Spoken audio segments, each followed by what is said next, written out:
Trovate delle persone? No, purtroppo combattenti, come si dice, no, però ho trovato tanti testimoni civili, diciamo, dell'esodo delle popolazioni civili del Friuli e del Veneto. Infatti il soggetto del prossimo volume, e spero di farlo proprio sui profughi, su questi che sono dovuti scappare, fuggiaschi. Ho avuto la fortuna, infatti, l'origine di questo mio interesse per la guerra, che mai avrei pensato di interessarmi alla guerra, perché l'ultima volta sono venuto qui da te con il radicchio rosso. Con radicchio, sì, a proposito. E sono passati 10 anni, poi ho trovato un vecchio sull'argine del Piave che mi raccontava di quando sono dovuti scappare da bambini sotto le pallottole dei tedeschi, degli italiani che sparavano a Negrisia, e questi bambini sono andati profughi, prima a Ormelle e poi in Friuli, e allora dentro di me mi sono detto: ma se io mi lascio scappare come storico, ancorché dilettante quale sono, se mi lascio scappare un'occasione del genere di qualcuno che ricorda ancora una cosa che tutti noi consideriamo ormai nei libri di storia, e allora mi sono messo a intervistare questi personaggi e da lì è partito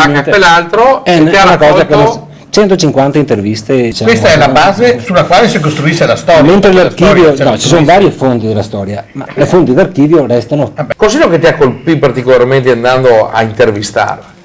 Ma innanzitutto assolutamente la cosa come è avvenuta improvvisamente, questo dramma dell'esodo, nel caso specifico al momento della guerra, di questa guerra che ci siamo trovati in casa tutti quanti noi, la popolazione qui del Veneto e del Friuli, quando per 2 anni e mezzo era rimasta ferma sul fronte, a un certo punto dell'ottobre del 17, ottobre 17, chissà come, chissà perché, si sono trovati questi torme di soldati che purtroppo scappavano, e altrettanto anche popolazione civile che ci andava dietro, e la scelta da fare all'improvviso, scappare o non scappare.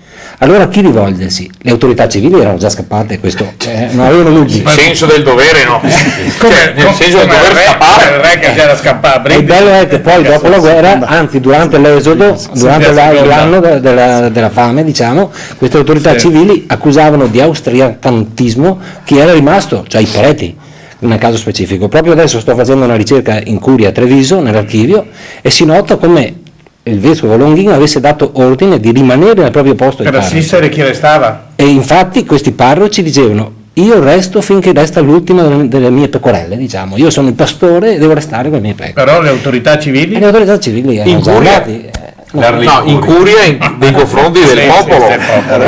E quindi c'era il dramma di queste persone di dover scappare, lasciare tutti i beni, lasciare tutti gli affetti, la casa, la proprietà, quel poco di proprietà che avevano, nel giro di un minuto, di un'ora, 2 ore, e andare poi. La stessa tragedia i nonni l'hanno vissuta un anno prima, nel 16, prima era successo 15 maggio del 16, Straffe Expedizione della popolazione civile, no?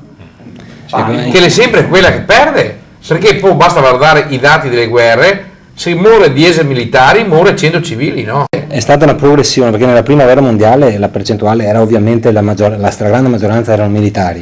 Adesso va sempre più il contrario. La seconda è stata sempre più i civili. E poi appunto a proposito delle bombe, è che nella prima guerra mondiale c'è stato l'inizio di questa guerra totale, diciamo, in cui anche chi era nelle retrovie non era più al sicuro, perché Bassano, Treviso stessa, Treviso qui, 1500 bombe sono cadute all'interno del recinto delle mura di Treviso. Sono tantissime testimonianze del cosa voleva dire il bombardamento, la paura stessa degli aerei, perché mai visti prima. Immagina queste nostre popolazioni contadine, così, chi aveva mai visto un aereo? Nessuno, chi l'aveva mai visto? Chi ha mai visto la pubblicità? Chi l'ha mai vista? Eccola!